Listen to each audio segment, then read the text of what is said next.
අලුත්ම සංචාරක ගමනාන්තය නන්පේරියල් ගම්මානය හරහා අඩි 7000ක් උඩින් තියෙන නැග්රුක් ගම්මානයට යන්න සූදානම් කරලා අපි ඔයාලව දැනුවත් කළා. ඉතින් අපිත් එක්ක ලස්සන පිරිසක් මේ ගමන යන්න එකතු වුණා. එයාලත් එක්ක එහෙම ඉදිරි උදෑසනම අපි බලංගොඩ නගරේ පහු කරගෙන ගිහින් පඹහින්නට ළඟා වුණා.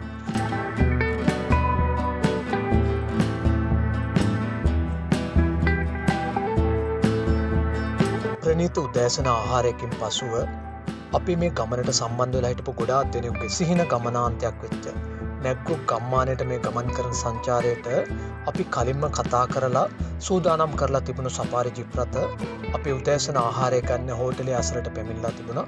ඉතින් ඒ සපාරි ජිප් රථවල නැගලා අපි ඒ සිහින ගමනාන්තයට ගමන් කරන්න අපි පිටත් වුණා.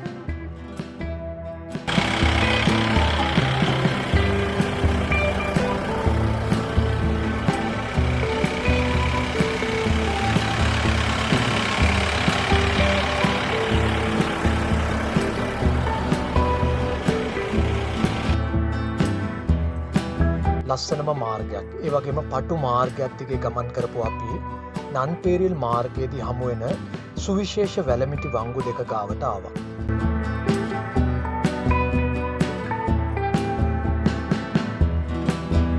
මට මතක් වෙනවා මේ වැලමිටි වංගු වලින් ගමන් කරපු නන්පේරියල් බස් රථය අපි කලින් කරපු වීඩියෝ එක. මම හිතනවා ඔයාලටත් මේ වීඩියෝ එක මතක ඇති කියලා. අද සපාරි රථයක ගමන් කරන අපි හිරිකටුවේ නිම්න දිගේ ඉදිරියට ගමන් කරමින් ඉන්නවා.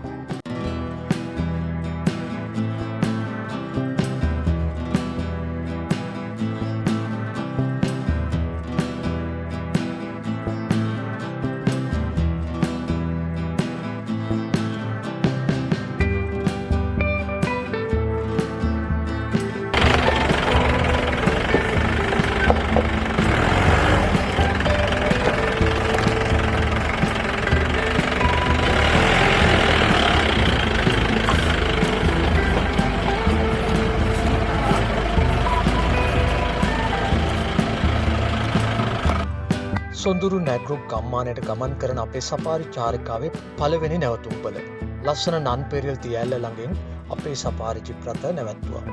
අපේ සපාරි ජිප් රථ වලින් බැස්සා. නන්පේරියල් තියැල්ල අඩි 40ක් පමණ උසකින් යුක්ත වෙනවා. මෙතන හරිම සුන්දර ස්ථානයක්. සපාරි රථවල ආපු අපේ අය මෙතන නැවතිලා මේ තියැල්ල සුන්දරත්වය විඳ ගනිමින් ඉන්නවා.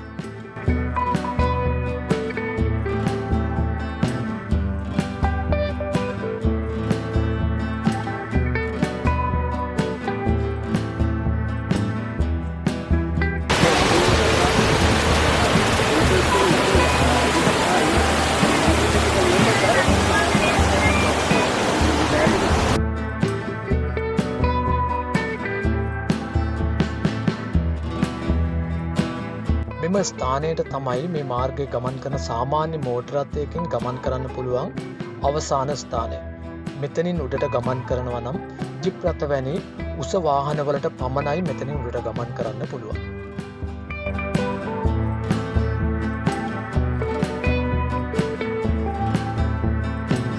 නන්පේරියල් තියැල්ල බලපු අපි නැවතත් කන්ද තරණය කරමින් උඩටම ගමන් කරනවා. ඊළඟට අපේ සපාරි ජිප් රථ නැවැත්තුවේ නන්පේරියල් මේ වතුවැය උඩට ගමන් කරන්න ටිකට් පත් මිලදී ගත යුතු ගේට්ටුව ළඟ. එතනින් අපේ ගමනට අවශ්‍ය අවසර පත්ත ලබාගත් අපි නැවත උඩට ගමන් කරන්න ගමන ආරම්භ කරනවා.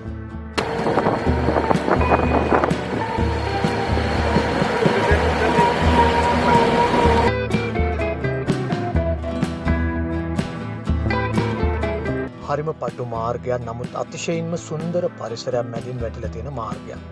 දැඩි බැවුමක් අයිනෙන් තියෙන මේ පටු මාර්ගය දිගේ අපේ සපාරි ජිප් රථ ඉදිරියට ගමන් කරමින් තියෙනවා.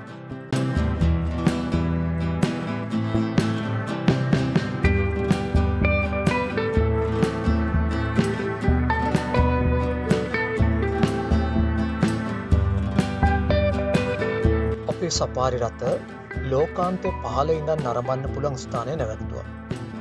ලෝකාන්තයේ ඉඳන් බැලුවහම පහළින් පෙනුන නන්පේරියල් වතුයායේ ඉඳන් තමා අපි අද උඩින් තියෙන ලෝකාන්තය බලමින් ඉන්නේ.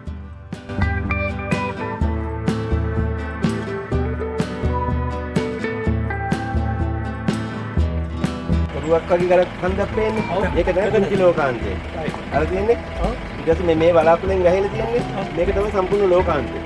ඔය කන්දේ එහා පැත්තේ සයිඩ් එකෙන් තමයි වත්තටෙන් පල්ලෙහාට වැටෙන්නේ. ඊට පස්සේ අර උඩින් බලපුවම පේන ගම්මානේ තමයි අර පල්ලෙහාට තියෙන ගම්මානේ. ඒ ගම්මානේ තමයි උඩින් බලපුවම පේන්නේ. නම්පේරිය. එතකොට අර පොඩි එකට යන්න පුළුවන්ද? ලෝකාන්තේ. ඒ කුංචි ලෝකාන්තේ එහා පැත්තෙන් ගිහලා තමයි නගින්න පුළුවන්. කුංචි ලෝකාන්තේ. මේ තියෙන්නේ ලෝකාන්තේ තමයි මේ වැහිලා තියෙන බලාකුලේ. ඔව් අපි දැන් බලන්නේ තැන කොතනද අර අපි බලන්නේ දැන් ඔය මේ බලාකුළු ටික තියෙන්නේ. ඒ එතන උඩින් තමයි බලන්නේ. නැවතත් අපි තාමත් පටු මාර්ගයක් දිගේ ඉදිරියට ගමන් කරමින් ඉන්නවා. මේ මාර්ගයේදී ඉදිරියට වාහනයක් හමු වුණොත් වාහනයකට ඉඩ දීම හරිම අසීරු වැඩක්. නමුත් අපේ සපාරි රථවල රියදුරු මහත්තුරු පළපුරුදු අය, ඒ වගේම දිනපතාම මේ මාර්ගයේ ගමන් කරන අය. ඉතින් එයාලා අපිවත් රැගෙන ප්‍රවේශමෙන් ඉදිරියට ගමන් කරනවා.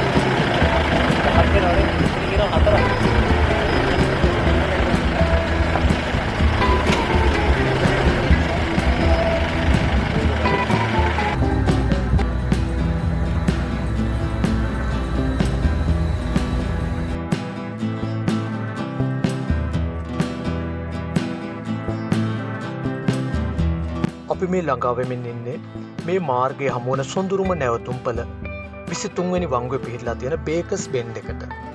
අපිත් එක්ක අද ගමන් කරන ගොඩාක් දෙනෙක් හරිම කැමැත්තෙන් බලන්න හිටපු මේ සොඳුරු පාරාදීසයට අපි දැන් ළඟාවෙමින් ඉන්නවා.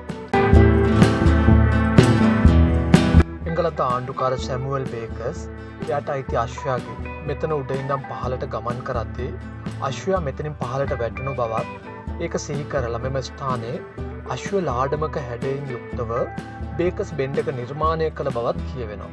මෙම ස්ථානය මුහුදු මට්ටමේ ඉඳන් අඩි 5000ක උසකින් තමයි පිහිටලා තියෙන්නේ.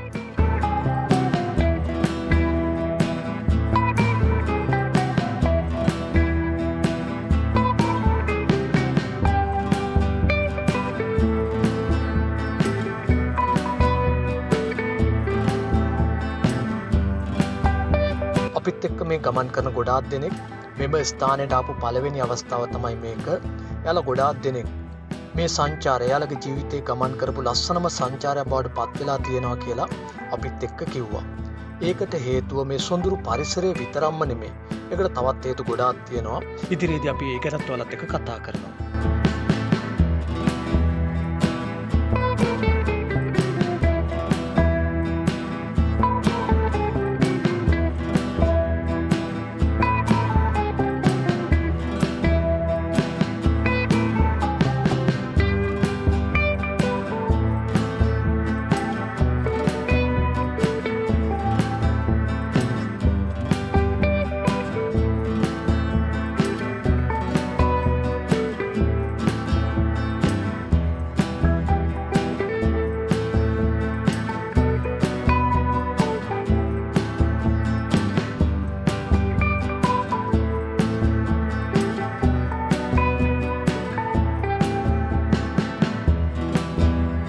බේකස් බෙන්ඩ් එක ගාව තියෙන සොඳුරු පරිසර කලාපයේ ටික වෙලාවක් නතර වෙලා ඒ සොඳුරු පරිසරයේ රස විඳපු අපි මුහුදු මට්ටමේ ඉඳන් අඩි 6990ක් උඩින් තියෙන නැග්රු ගම්මානයේ දෙසට ගමන් කරන්න පටන් ගන්නවා.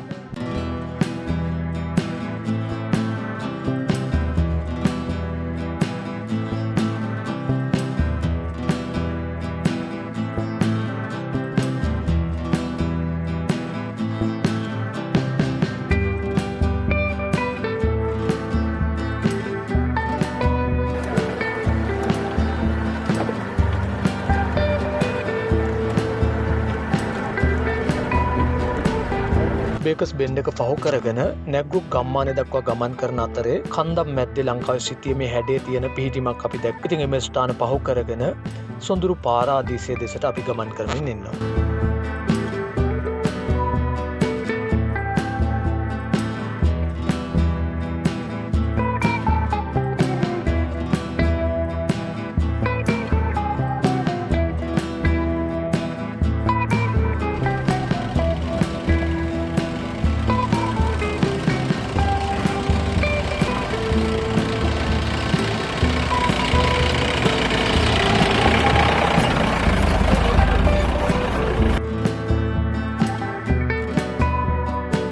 සපාරි රථ මේ ළඟා වුණේ ලංකාවේ සොඳුරුම පරිසරයක් මැද්දේ තියෙන පාරාදීසයක් බඳු වූ නැග්රුක් වලට.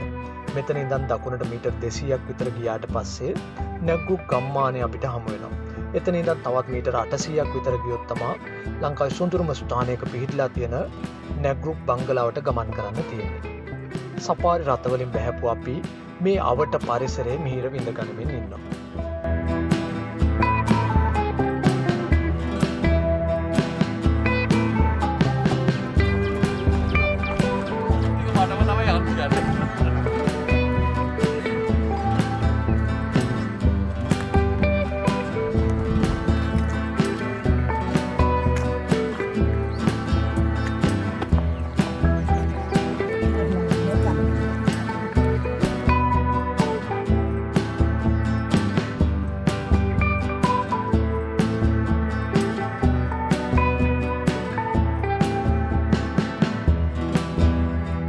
රංජුව වාගේ හැගෙන පැඟිලි සැරෙන හැටි අදී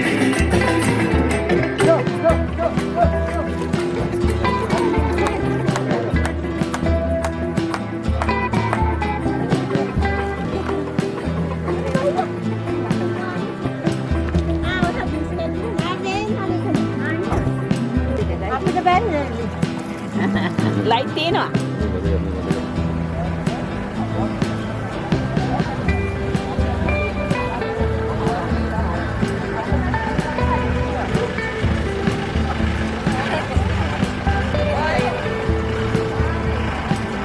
දැන් මේ ළඟා වෙමින් ඉන්නේ අපේ අද සංචාරයේ ගමනාන්තයට. එමත් නැත්නම් නැග්රුක් ගම්මානයට. ලංකාවේ සොඳුරුම සංචාරක ගමනාන්තයක්. අපි මේ සංචාරය නැවතත් අප්‍රේල් මාසයේ අවසානයේ ගමන් කරනවා.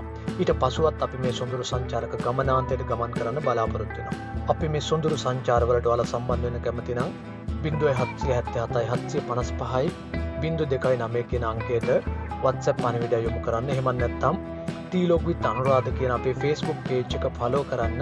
ඒ මගින් අපේ සියලුම සංචාර ගැන ඔයාලට තොරතුරු ලබා ගන්න පුළුවන්.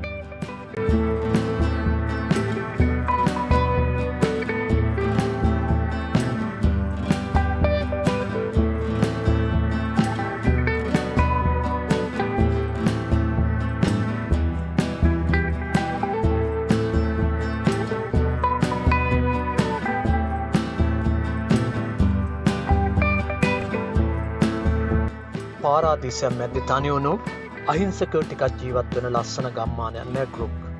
අපේ කණ්ඩායමේ හැමෝම එකතු වෙලා මේ අහිංසක දරුවන්ගේ සහ මේ ගමේ ජීවත් වෙන අයගේ මුවගට මොහොතකට හරි පොඩි සිනහවක් ගේන්න පුළුවන් දේවල් ටිකක් කළා. අපිත් එක්ක ගමනට සම්බන්ධ වුණු මේ ගයානි මිස්ගේ තමයි අදහස. හැමෝම මේ අදහසත් එක්ක එකතු වුණා. ඉතින් අපේ සොඳුරු සංචාරය ගොඩාක් ලස්සන විදියට අවසන් කරන්න අපිට පුළුවන් වුණා අපි මේ කරපු ලස්සන වැඩේ නිසා.